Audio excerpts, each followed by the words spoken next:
All right, everyone, welcome to the inaugural edition of the 1070 Architecture YouTube show, which we are calling for lack of a better term as of this moment.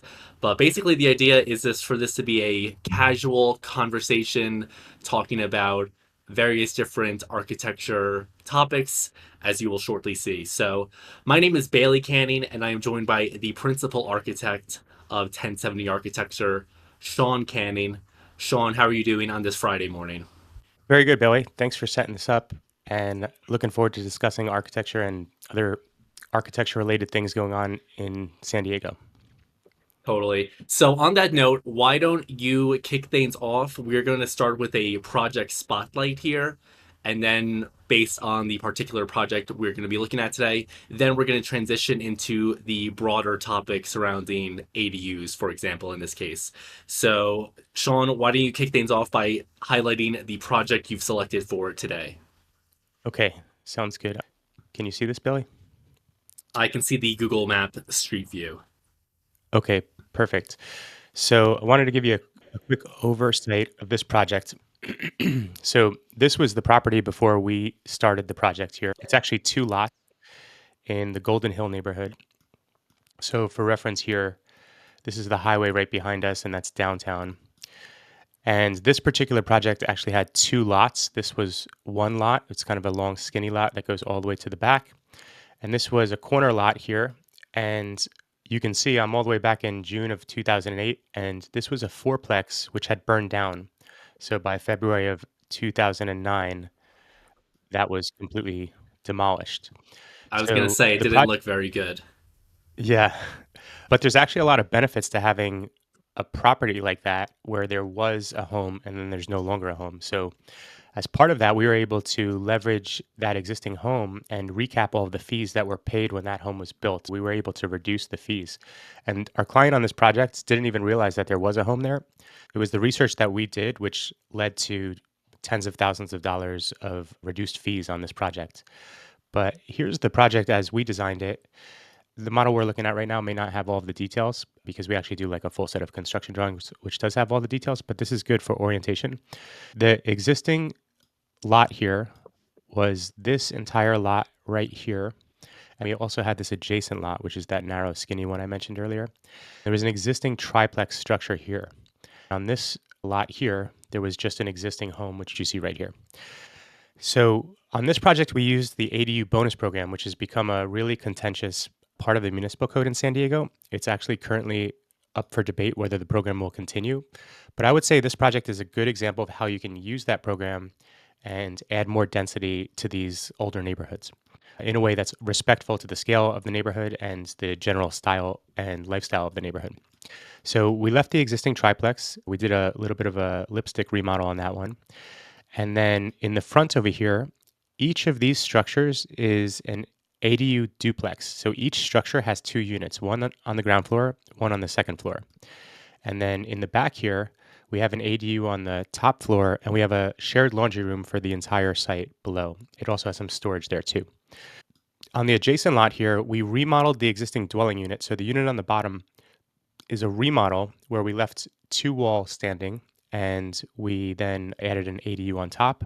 Then using the ADU bonus program, we were able to add two more units.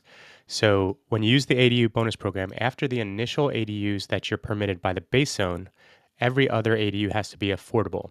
So on this lot here, you get two ADUs, and then one of these units is affordable, one unit is affordable. So in total, we had three affordable units, and we have two, four, six, nine new units added to this lot, plus the three that was here. So we ended up with 12 total units. Just to be clear for the people watching, this is the 24th and F Street project, and we'll link Yes, the thank you for mentioning. portfolio. We'll link the portfolio project on the website if people want to check out the full project later on. Continue on with the presentation here. So just to show you the spacing of these units, so the larger structures are two bedroom, one baths. So we have a bedroom here, bathroom, and then this is the kitchen and living room space. And we like to provide exterior space whenever possible for all the units. So the upstairs units have balconies and the downstairs units have these larger patios. In terms of parking, this was an existing curb cut. So we were able to maintain the existing curb cut, and we actually ended up improving this with a right-of-way permit. One parking space here. I think by the end of the project, we ended up doing two, one here and one here. And then we have two more parking spaces here. So four total parking spaces, but there's plenty of street parking along here. And since the highway is right over here, there's no homes here to try to take up the street parking. So in this location, there's plenty of parking. This is how the project ended up looking. So you can see that the color of the siding has been changed, but that's okay. That's pretty frequent when we're exploring just materials in the architectural and permitting phase, and then later on the materials change. And here's a grander zoom out, the drone photo. And you can see the two parking spaces here, all of the landscaping and exterior space allotted to the tenants. And then this control joint here is actually the line that splits the two lots. So this becomes kind of a grander entrance, but there's actually three ways to enter the lot from the street over here. And you can also enter the lot from the side over here. So let me just go through these photos real quick. Stucco and James Hardy Aspire siding, which gets that vertical look. And we have the 3-panel door system here, so you can get more open space into that living room and kitchen area. And we use a simple shed roof design here because it's low cost, it's easy to build. It's really a good roof system for a rental unit. But overall, the project came out really nice. The design looks great. And these are currently on the market for rent, the finished kitchen. And these are currently renting for $3,000 each in Golden Hill. So that's the entire project right there, Bailey. $3,000 a month for one unit. Is that what it is? For one unit, for a 2-bedroom, 1 bath. Okay, I see. Then you did touch on it briefly. Why don't you go slightly more in depth if you don't mind? And that would be the ADU bonus program.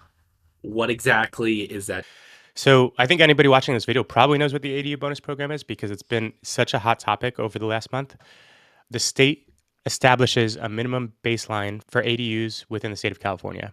And then all of the municipalities have to adopt the minimum requirements, but they are able to go beyond what the state requires. The city of San Diego did this, and the majority of that is in the ADU bonus program.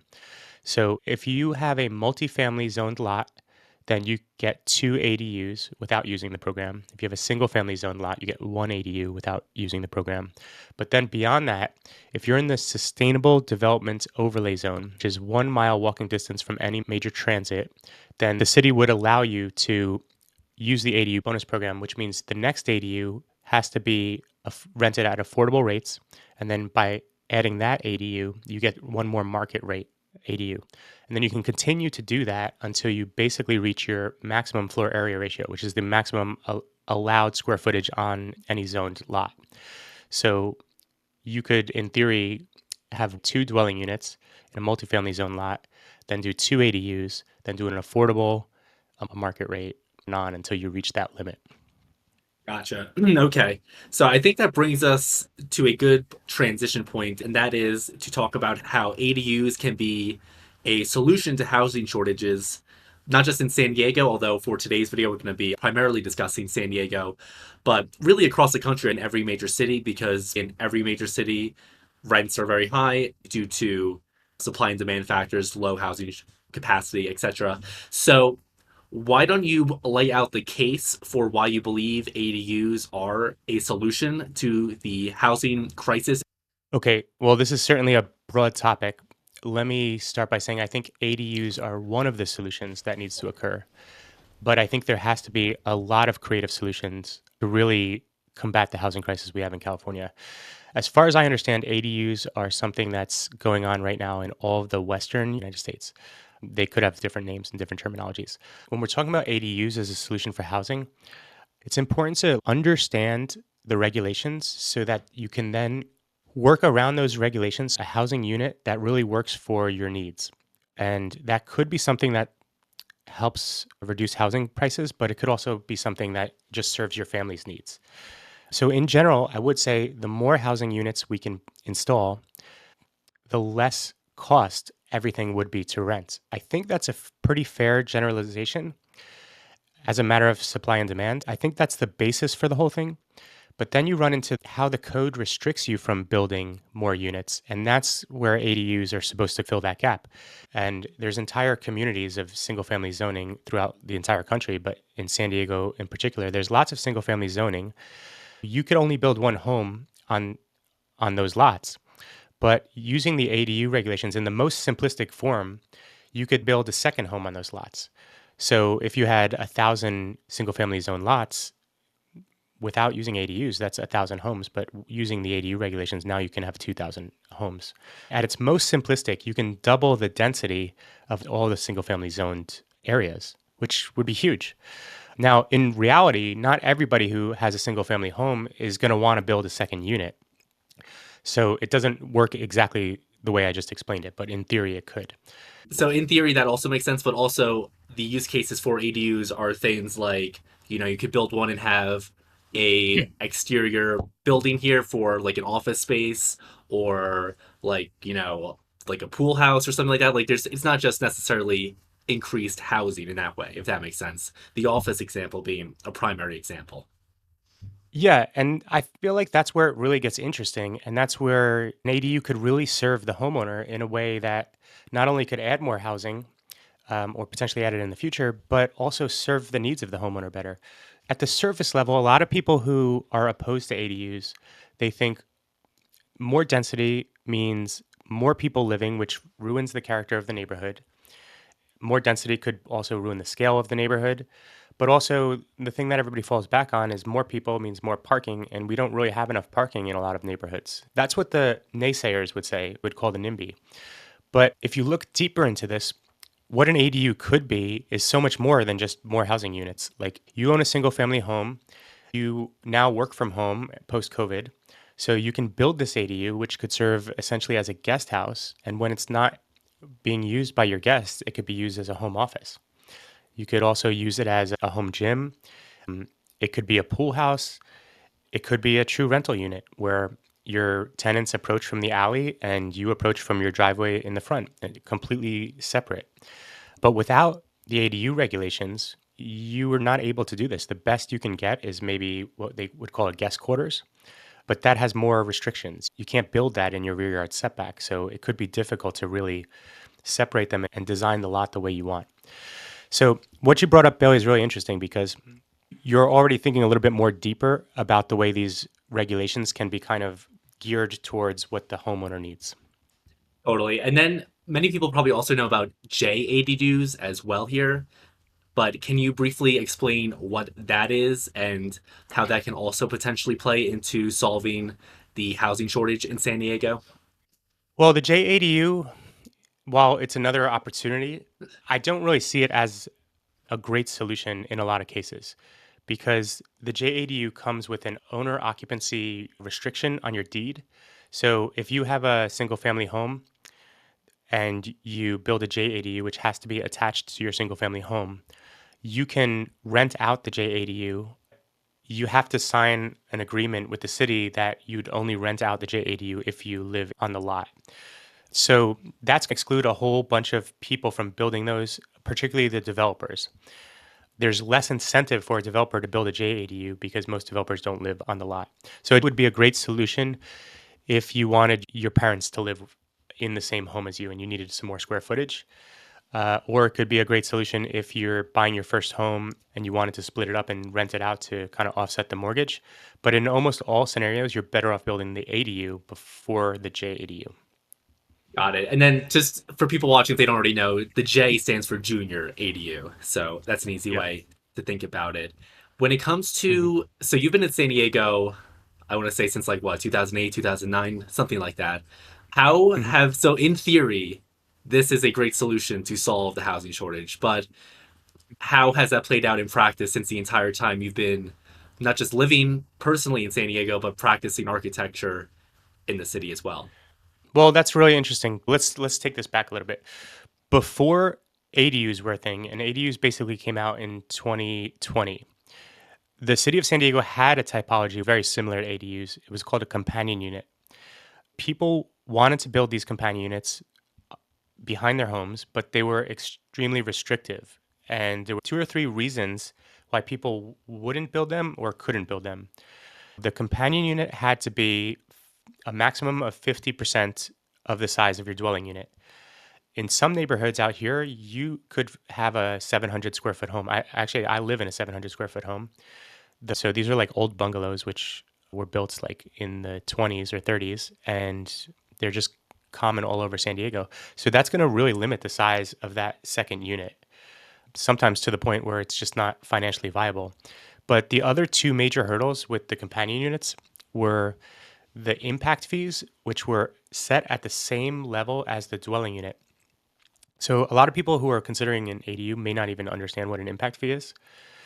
If you're looking to build a new home, there's a series of fees that you're going to pay to the city. And one of the highest fees is what they call the impact fee.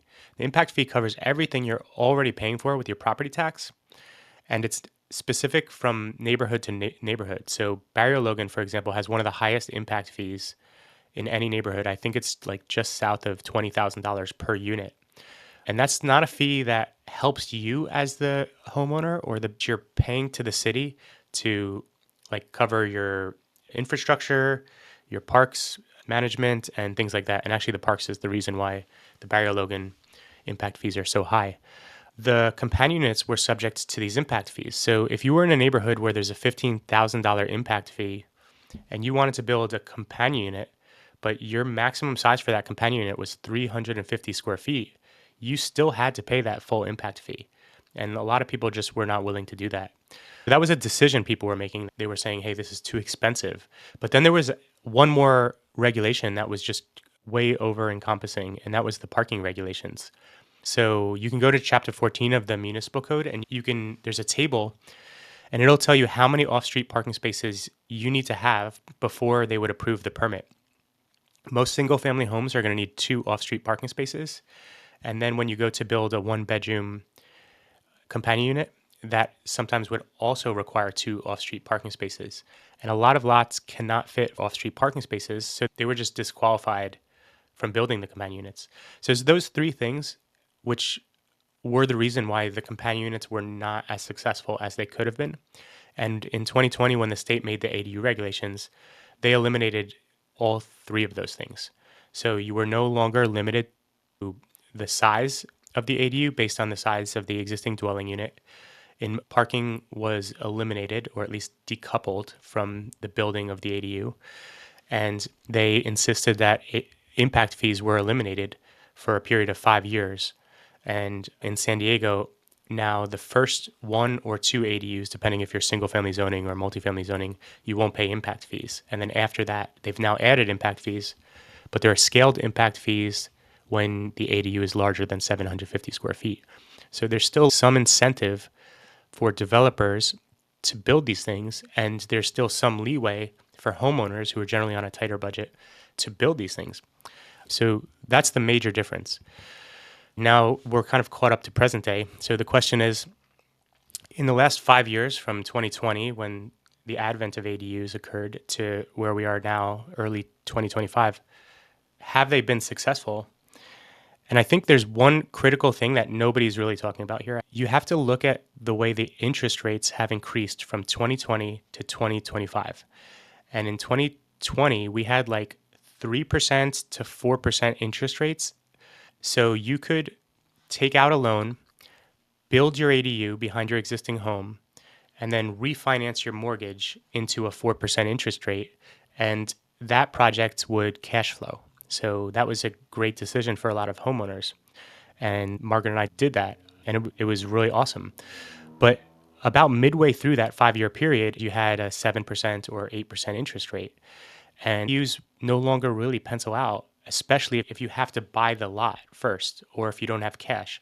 So what that did was an ADU went from something that anybody could have built and should have built on their lot because the financial incentive was really obvious, to now where we are today in 2025, where ADUs do not make sense if you're going to buy the lot, especially if you're stretching your budget to buy the lot and you're going to end up with a 6.5% interest rate. It's not going to be financially feasible to build that ADU. So the people who can build ADUs now and make it work are people who already own the land and probably got the land for a lot less expensive than it is today. People who have cash and can avoid the high interest rates, or people who can find a way to avoid the high construction prices right now, because we went from building at $200 a square foot in 2020 to building at $400 a square foot in 2025.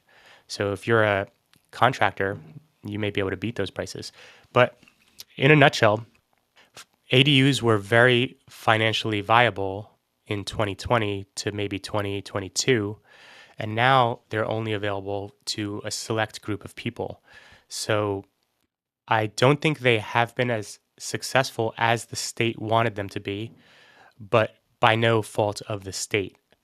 I think that's kind of the market condition we're in right now when you talk about building ADUs. Okay, very interesting. I think it is worth noting. I believe the Fed recently said, and we're recording this at the end of March 2025, that they are expecting slash hoping for two rate cuts throughout the year. So that could make them a bit more financially viable. One thing you haven't mentioned yet is the permitting aspect of ADUs. So you've talked about like the macro economic factors, but why don't you talk about the permitting and how that's impacting ADUs? Because that is one of the major factors in terms of cost, timeline to build these things, that sort of thing. Yeah, well, I can talk forever about permitting in the city of San Diego. And my firm, 1070 Architecture, is one of the leading experts in permitting these types of projects in the city of San Diego. Margaret was a city of San Diego employee for 5 years, and she went from plan check to development project manager. So we've seen it on both ends. I've been permitting projects in the city of San Diego for 15 years. So I've seen when it used to take 2 months to permit a project to where we are right now, where it takes 8 months to permit a project. The permitting process in the city of San Diego, and probably most of California for that matter, is so incredibly complicated. We're now running into problems just because of how complicated it is. So, like, there's always challenges to permit a project, but now there's challenges to get the permit because of how complicated the permitting procedures have become. So, it's like compounds of problems. A lot of times when I talk to clients about permitting ADUs, the first thing they mention to me is that the city of San Diego is encouraging us to build these ADUs. But I don't believe that's actually true. I think the Development Services Department, which is basically the organization that gives the permits, is so compartmentalized that maybe the top guy who's adding these types of like the ADU bonus program into the municipal code, maybe they're pro housing. But then you're dealing with levels and levels of management below, and then you deal with the plan checkers at the bottom, which is actually the saddest part of the whole thing because these plan checkers are right out of college and obstructs the permit process. They actually are only obstructing their own ability to buy affordable real estate. And I don't even know if they look at it that holistically. So let me first talk about why I'm saying like there's compounds of problems in the permitting process. So when you submit a project to the city, it gets routed to like 6 to 8 different departments, depending on where that project is and what type of project it is. And all of those departments are going to individually review the plans. And then they're going to issue comments, and then we have to respond to the comments. And then we go through, that's one cycle. We'll usually go through 2 to 3 cycles on most projects. But regulations and code, nobody pulls code out. Nobody takes a 500-page code document and says, we don't need 200 pages of this anymore. The codes only grow. So the people who are coming out of college and taking these entry-level positions as plan checkers, they're in a much different situation than somebody doing that 10 years ago because now they have so much more code to learn, and it's impossible for them to do that. While you would think that the Development Services Department would be training these people, I think what really occurs is they train them on the job. So we get a bunch of comments, especially when the projects get a little bit more technical, that are not relevant, and then it can be difficult to resolve them. So instead of the building department being responsible to issue the correct comments, they kind of just throw everything at the wall. And then it becomes our responsibility to go through those comments and figure out which is correct or which is not. Rather than the labor being done by the building department, the labor ends up being done by the architects and engineers and the designers on the project, which means then we have to increase our fees. So the cost is passed on in the overall cost of these ADUs, where really it should be absorbed by the building department. Does that make sense? I feel like it's a little bit of a difficult thing to explain. I think that's very clear. I think that makes a lot of sense. Other than the financial items you mentioned, I think the permitting process, which, for lack of a better term, I would say can often be like a nightmare for the homeowners, is maybe the highest barrier because it's one thing if people think they're going to have financial challenges, but those can be overcome. But if they think this is going to be like a year long plus process that like takes over their life and just causes a lot more stress and anxiety, I think that is one of the biggest impediments to getting people to actually build more ADUs. Just that whole nightmarish process, especially because I know you've begun to bill hourly for that. So it's also something that people can't necessarily budget for either, both in terms of time and money. Yeah, and just looking at that 24th and F Street project, we submitted that project. It's two adjacent lots, and we submitted essentially the same structure on both lots. And it got routed to two different people in the same department. The plan checks that came in, two independent plan checks, were completely different from each other. So it's just a case study that the building department is incredibly inconsistent. And while I would love to offer a flat fee permitting, because it's so variable, you get one reviewer versus a second reviewer, it's just impossible to know what to expect. So that's why the only way to fairly bill is to pass that off with hourly billing. But I guess the one thing we do try to do when we permit projects is we try to take all of the stress out of the client's life. So we're really taking that stress on head on and we're shielding the clients from it. But I think the one thing I do want to mention is I think the city of San Diego can do quite a lot of things if they really are serious about adding more housing. I don't understand why it could take 8 months to permit a simple ADU. It doesn't make any sense to me. When you submit your plans, you kind of get in the back of the line. But if somebody's going to review a drawing 4 months after we submit it and then send it back off to us, and then we send it back to them, and then it takes them another month to get to it, you're forgetting all of the things that you reviewed in the first review. It's more efficient to just review it as quickly as it comes in. And that would save us time and that would save them time. To draw these things out for 8 months is not really helping anybody.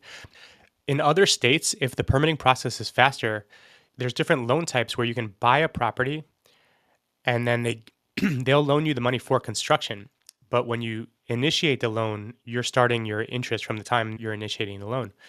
When you're trying to do something like that in San Diego, you can't start a loan before you finish a permit because the risk that the permit takes 8 months or longer, or maybe you don't even get the permit, is so substantial that it basically disqualifies developers or ambitious homeowners from getting these types of loans to do these projects.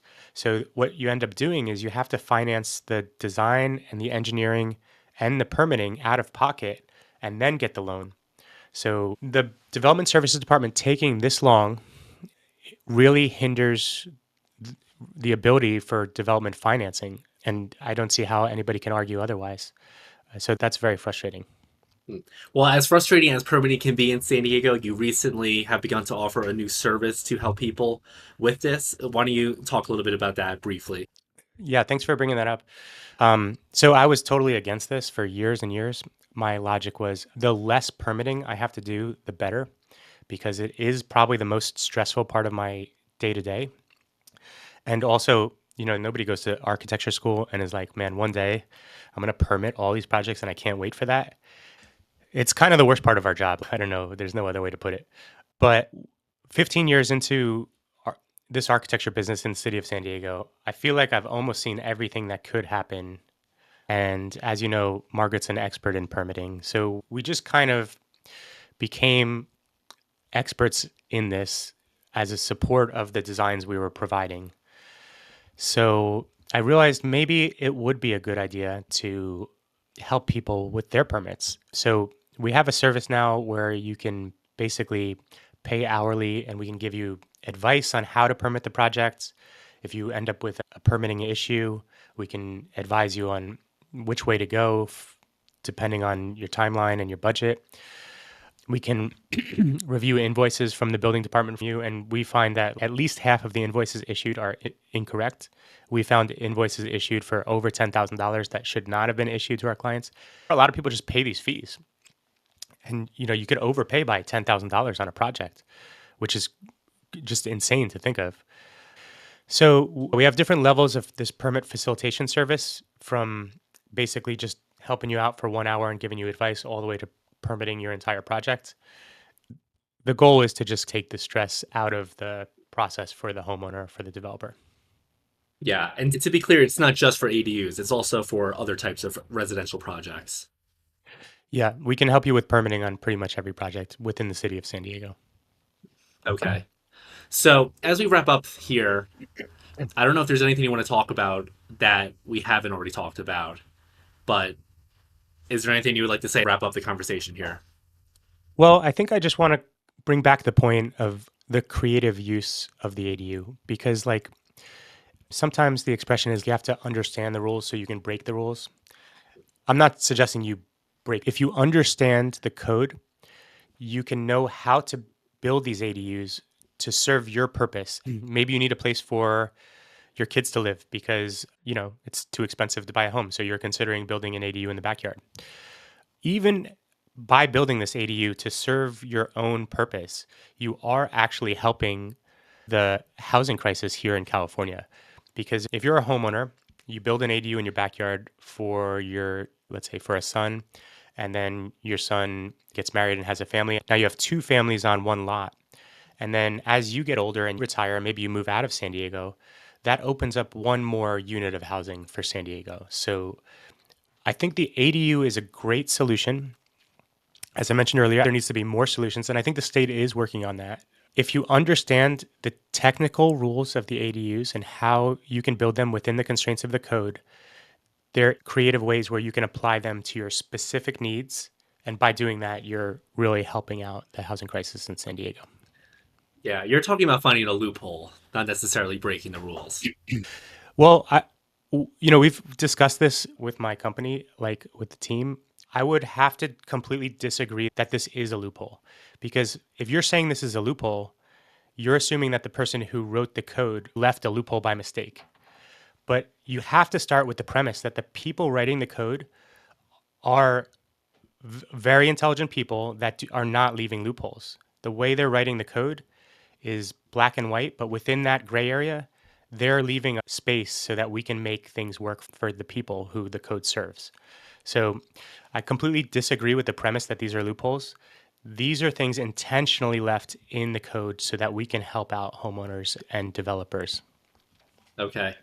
And then as we wrap up here, why don't you also talk about the other new service you recently launched, the consulting service? So if people feel like, they've enjoyed listening to your expertise here, maybe they have an ADU project or any other type of project in San Diego, remodel, addition, Hmm. custom home, those sorts of things. You are now available in a different type of capacity than a full on project capacity. So why don't you talk a little bit about that as well?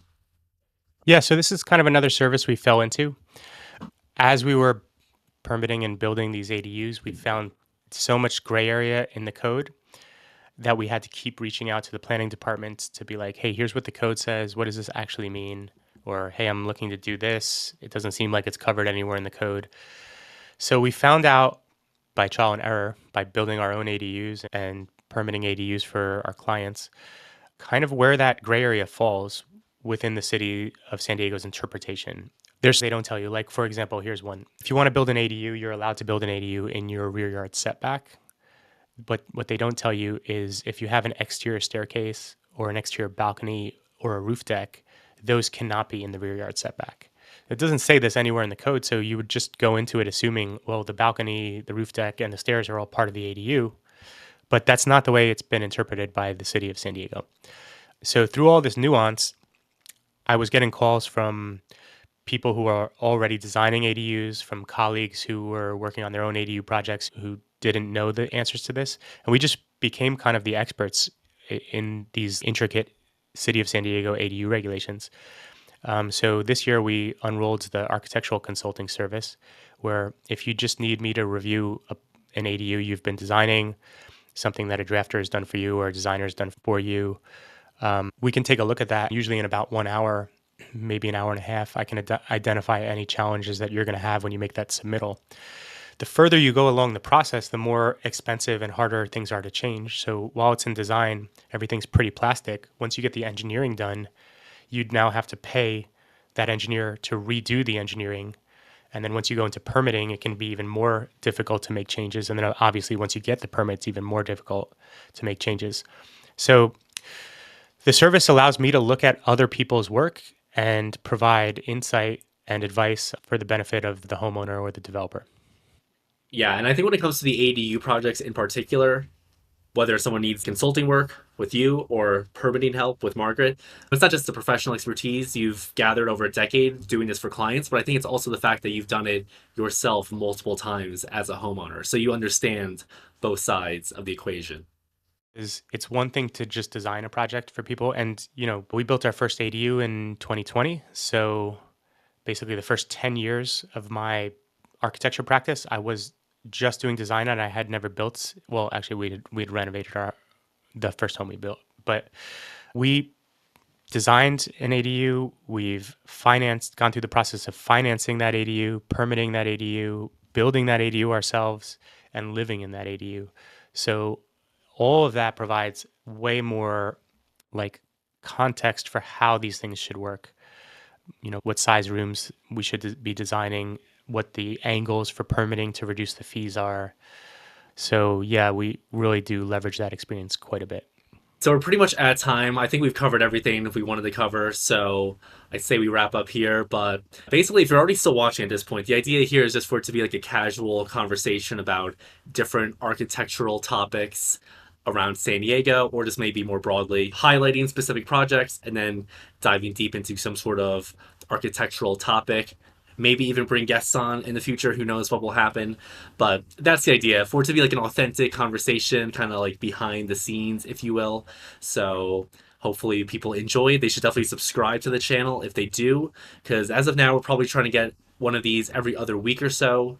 So that's the idea. Sean, is there anything you want to say before we wrap up? No, thanks for your time, man. This was fun. I'm also interested in your perspective as we have these conversations because, you represent the next generation who's going to try to get into the housing market. So it will also be interesting for me to hear your perspective on some of these things. Yeah, because I'm basically, I would say Gen Z, while as you're the older millennial. Mhm. So yeah, I mean, it's definitely challenging. If you're trying to buy a home in a major metro area, pretty much anywhere in the U.S., like I'm in Denver, the starting price for a home in my neighborhood is over $1 million, which is crazy. Well, But th- with there is challenges a come new ADU. opportunities, one could argue.